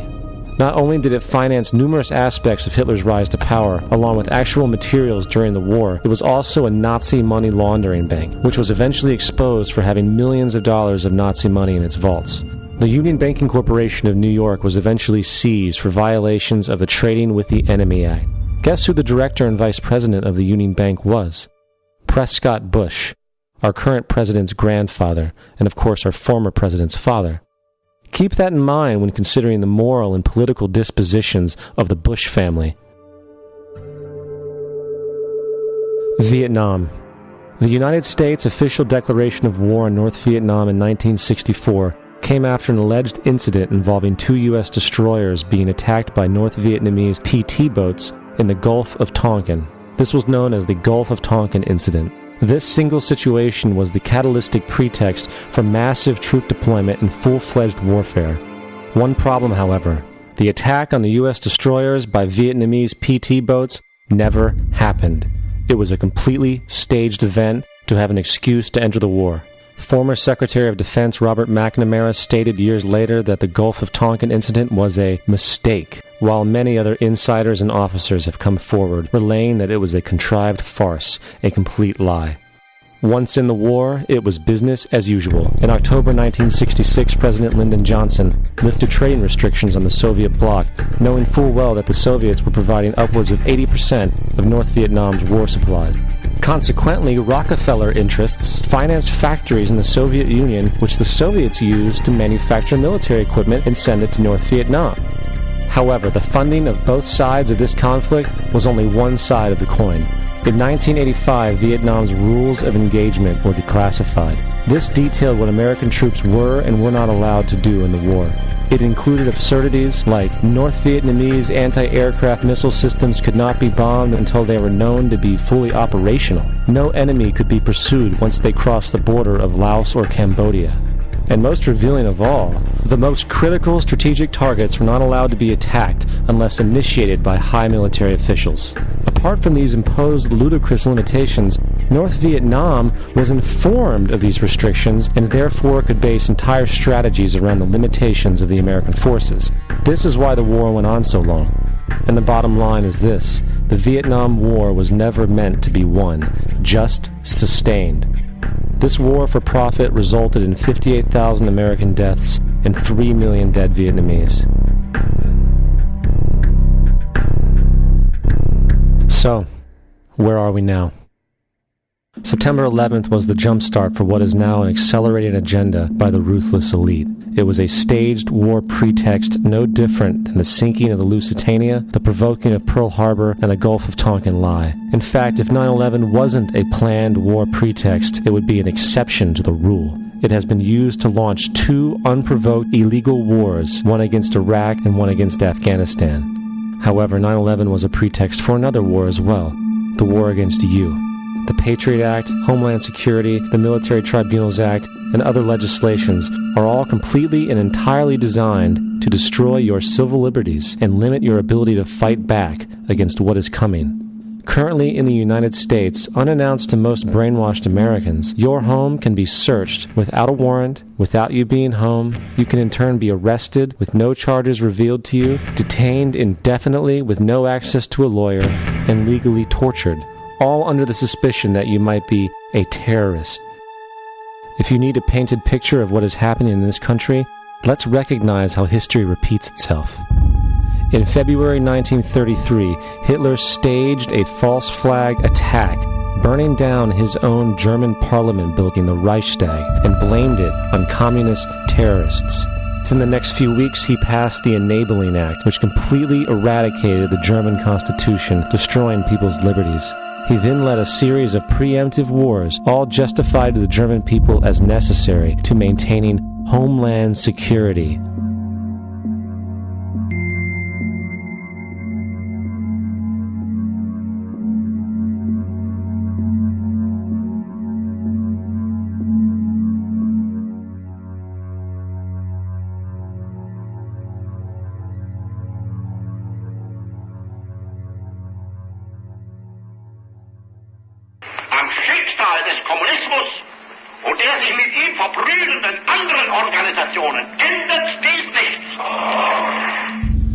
Our enemy is a radical network of terrorists and every government that supports them.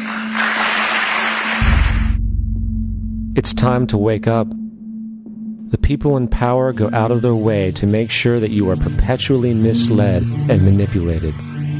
The majority's perception of reality, especially in the political arena, is not their own. It is shrewdly imposed upon them without them even knowing it. For example, the public at large actually believes the invasion of Iraq is going badly, as sectarian violence doesn't seem to stop. What the public fails to see is that the destabilization of Iraq is exactly what the people behind the government want. This war is to be sustained so the region can be divided up, domination of the oil maintained, continual profits reaped for the defense contractors, and most importantly, permanent military bases established to be used as a launching pad against other oil-bearing, non-conforming countries such as Iran and Syria. For further implication that the civil war and destabilization is purely intentional, in 2005, 2 elite British SAS officers were arrested by Iraqi police after being caught driving around in their car shooting at civilians while dressed up as Arabs. After being arrested and taken to a jail in Basra, the British Army immediately requested the release of these men. When the Basra government refused, British tanks came in and physically broke out the men from the Basra prison. If you wish to destroy an area, how do you do it? Well, there are 2 ways. You can go in there and bomb it and so forth, but that is not very efficient. What you do is you try to get the people in that area to kill each other and to destroy their own territory, their own farms. And that's what's been done in that area. The way in which you destroy an opponent is get him to destroy himself by dividing his ranks against one another. Then you feed both sides. You have agents feeding both sides, inflaming both sides. And they kill each other off. And it's time that some of us woke up to this reality to understand that people who try to maintain empires and create empires do it by manipulating the people they're trying to conquer. You might want to ask yourself why the entire culture is utterly saturated with mass media entertainment from all sides, while the educational system in America continues its stupefying downward slide since the U.S. government decided to take over and subsidize the public school system. What your government pays for, it gets. When we understand that, then we look at government-financed institutions of education and see the kind of students and the kind of education that's being turned out by these government-financed schools. Logic will tell you that if what is being turned out in those schools was not in accord with what the state and the federal government wanted, then it would change it. The bottom line is that the government is getting what they have ordered. They do not want your children to be educated. They do not want you to think too much. That is why our country and our world has become so proliferated with entertainments, mass media, television shows, amusement parks, drugs, alcohol, and every kind of entertainment to keep the human mind entertained, so that you don't get in the way of important people by doing too much thinking. You had better wake up and understand that there are people who are guiding your life and you don't even know it. We're in a lot of trouble because you people and 62 million other Americans are listening to me right now, because less than 3% of you people read books. Because less than 15% of you read newspapers. Because the only truth you know is what you get over this tube. Right now, there is an entire generation that never knew anything that didn't come out of this tube. This tube is the gospel, the ultimate revelation. This tube can make or break presidents, popes, prime ministers. This tube is the most awesome goddamn force in the whole godless world. And woe is us if it ever falls into the hands of the wrong people. And when the largest company in the world controls the most awesome goddamn propaganda force in the whole godless world, who knows what shit will be peddled for truth on this network. So you listen to me. Listen to me. Television is not the truth. Television is a goddamn amusement park. Television is a circus, a carnival, a traveling troupe of acrobats, storytellers, dancers, singers, jugglers, sideshow freaks, lion tamers, and football players. We're in the boredom-killing business. But you people sit there day after day, night after night, all ages, colors, creeds. We're all you know. You're beginning to believe the illusions we're spinning here. You're beginning to think that the tube is reality and that your own lives are unreal. You do whatever the tube tells you. You dress like the tube. You eat like the tube. You raise your children like the tube. You even think like the tube. This is mass madness, you maniacs. In God's name, you people are the real thing. We are the illusion. The last thing the men behind the curtain want is a conscious, informed public capable of critical thinking, which is why a continually fraudulent zeitgeist is output via religion, the mass media, and the educational system. They seek to keep you in a distracted, naive bubble, and they are doing a damn good job of it. In 2005, an arrangement between Canada, Mexico, and the United States was made. This arrangement, unannounced to the public, unregulated by Congress, merges the United States, Mexico, and Canada into one entity, erasing all borders. It's called the North American Union, and you might want to ask yourself why you've never heard of this. In fact, there is only one mainstream reporter who has actually heard of and has had the courage to cover this issue. The Bush administration's open borders policy and its decision to ignore the enforcement of this country's immigration laws is part of a broader agenda. President Bush signed a formal agreement that will end the United States as we know it, and he took the step without approval from either the U.S. Congress or the people of the United States. It's a deal that few have even heard of. It's being done again by very few people at the very top on behalf of the investment class, but the working class of people, political officials across our country, from communities, from cities and so forth, they don't know anything about this. This isn't some trade agreement. It is a total removal of sovereignty from these countries, which will also result in a completely new currency called the Amero. Fall. Apart from that, I think one thing people who are dollar-based need to focus on is the Amero. That's the one thing that nobody's talking about that I think is going to have a big impact on everybody's life in Canada, the U.S., and Mexico. The Amero is the proposed new currency for the North American community, which is being developed right now between Canada, the U.S., and Mexico to make a borderless community, much like the EU, and the dollar, Canadian dollar, U.S. dollar, and the Mexican peso replaced by the Amero. By default of this agreement, the American Constitution will eventually be obsolete. You would think that a situation like this would be on the cover of every major newspaper. That is until you realize that the people who are behind this movement are the same people behind the mainstream media, and you are not told what you're not supposed to know. The North American Union is the same concept as the European Union, the African Union, and the soon-to-be Asian Union, and the same people are behind all of them. And, when the time is right, the North American Union, the European Union, the African Union, and the Asian Union will be merged together, forming the final stages of a plan these men have been working on for over 60 years. A one-world government.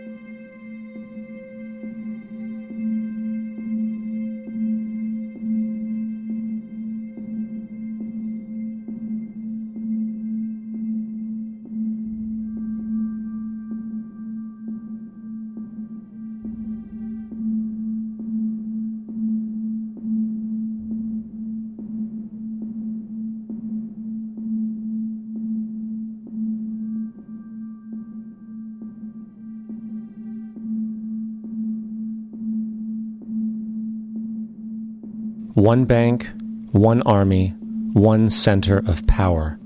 And if we have learned anything from history, it is that power corrupts, and absolute power corrupts absolutely. This is Aaron Russo, a filmmaker and former politician. To his left is Nicholas Rockefeller of the infamous Rockefeller banking and business dynasty. After maintaining a close friendship with Nicholas Rockefeller, Aaron eventually ended the relationship, appalled by what he had learned about the Rockefellers and their ambitions. I got a call one day from an attorney woman I knew, and she said, "Would you like to meet one of the Rockefellers?" I said, "Sure, I'd love to." And we became friends, and he began to divulge a lot of things to me.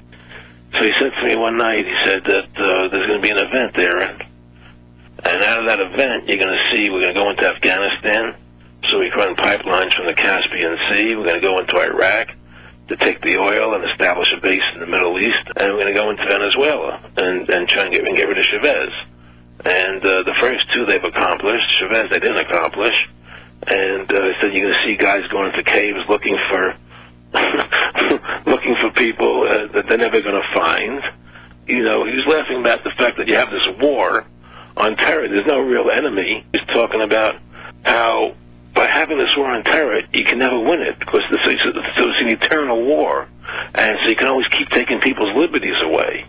And I said, how are you going to convince people that this war is real? He said, but the media can convince everybody it's real. I mean, you know, it's just that you keep talking about things, you keep saying it over and over and over again, and eventually people believe it.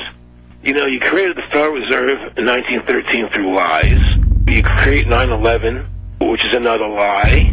Through 9/11, then you're fighting a war on terror, and now all of a sudden you go into Iraq, which was another lie, and now they're going to do Iran. You know, and it's all one thing leading to another, leading to another, leading to another. Now, I would say to them, what are you doing this for? What's the point of this thing? You have all the money in the world you ever want. You have all the power. I said, you know, you're hurting people. It's not a good thing. And he would say, what do you care about the people for? Take care of yourself and you take care of your family. And then I said to him, what are the ultimate goals here? He said, the ultimate goal is to get everybody in this world chipped with the RFID chip and have all money be on those chips and everything on those chips. And if anybody wants to protest what we do or violate what we want, we just turn off their chip. That's right, microchipped. In 2005, Congress, under the pretense of immigration control and the so-called War on Terrorism, passed the Real ID Act, under which it is projected by May 2008, you will be required to carry around a federal identification card, which includes on it a scannable barcode with your personal information.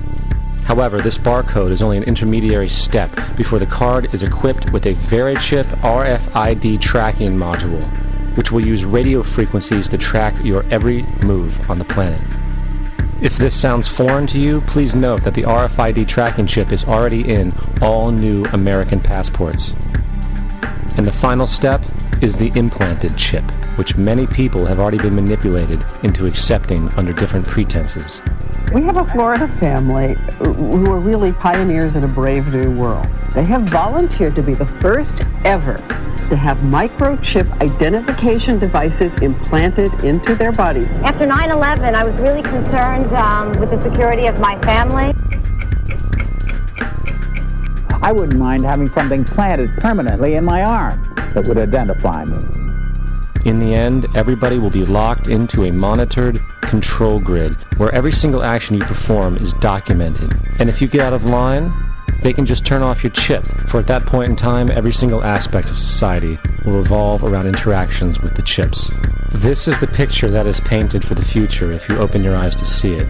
A centralized one-world economy where everyone's moves and everyone's transactions are tracked and monitored, all rights removed.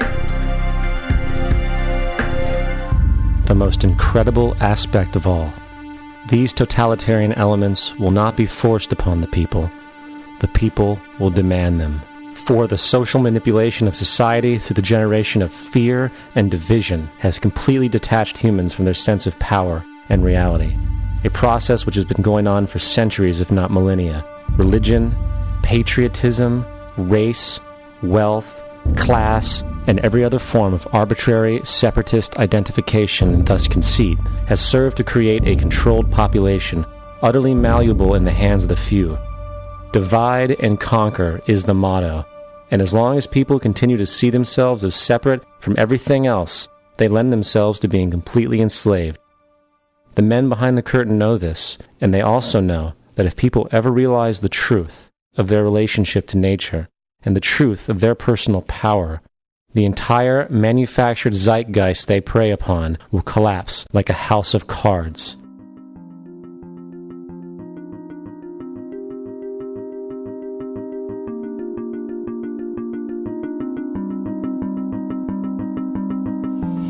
The whole system that we live in drills into us that we're powerless, that we're weak, that our society is evil, that it's crime-ridden, etc., and so forth.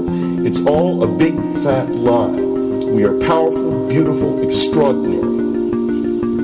There is no reason why we cannot understand who we truly are, where we are going. There is no reason why the average individual cannot be fully empowered. We are incredibly powerful beings. You know, I think I spent 30 years of my life, in the first 30, trying to become something. I wanted to become good at things. I wanted to become good at tennis. I wanted to become good at school and grades and everything I kind of viewed in that perspective. I'm not okay the way I am, but if I got good at things, you realize that I had the game wrong. The game was to find out what I already was. Find out what I already was.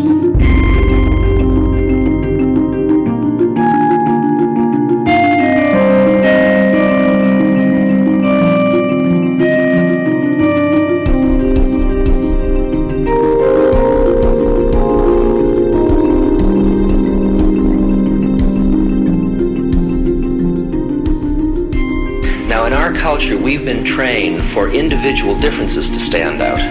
So you look at each person, immediately it is brighter, dumber, older, younger, richer, poorer, and we make all these dimensional distinctions, put them in categories and treat them that way. And we get so that we only see others as separate from ourselves in the ways in which they're separate. And one of the dramatic characteristics of experience is being with another person and suddenly seeing the ways in which they are like you, not different from you, and experiencing the fact that that which is essence in you and which is essence in me is indeed one. The understanding that there is no other. It is all one. And I wasn't born Richard Albert, I was just born as a human being, and then I learned this whole business of who I am and whether I'm good or bad or achieving or not. All that's learned along the way.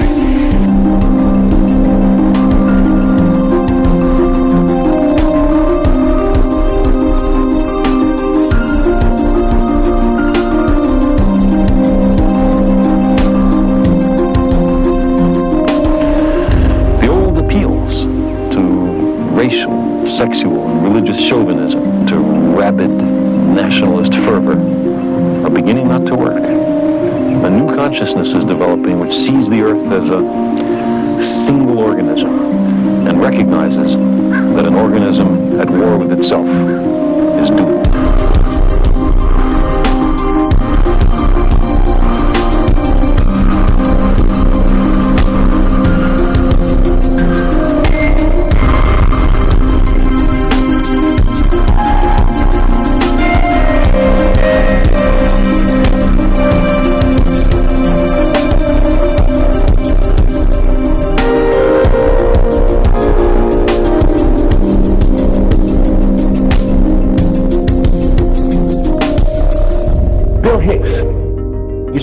Shows with this. Life's like a ride in an amusement park. And when you go on it, you think it's real, because that's how powerful our minds are. And the ride goes up and down and round and round. It has thrills and chills, and it's very brightly colored. And it's very loud, and it's fun for a while. Some have been on the ride for a long time, and they begin to question, is this real, or is this just a ride? And other people have remembered, and they come back to us and they say, hey, don't worry. Don't be afraid ever. Because this is just a ride. And we kill those people. Shut him up. I've got a lot invested in this ride. Shut him up. Look at my furrows of worry. Look at my big bank account. My family. This has to be real. It's just a ride. But we'll kill those good guys who try and tell us that. You ever notice that? And let the demons run amok? But it doesn't matter, because it's just a ride, and we can change it anytime we want. It's only a choice. No effort, no work, no job, no savings of money. Just a choice right now between fear and love.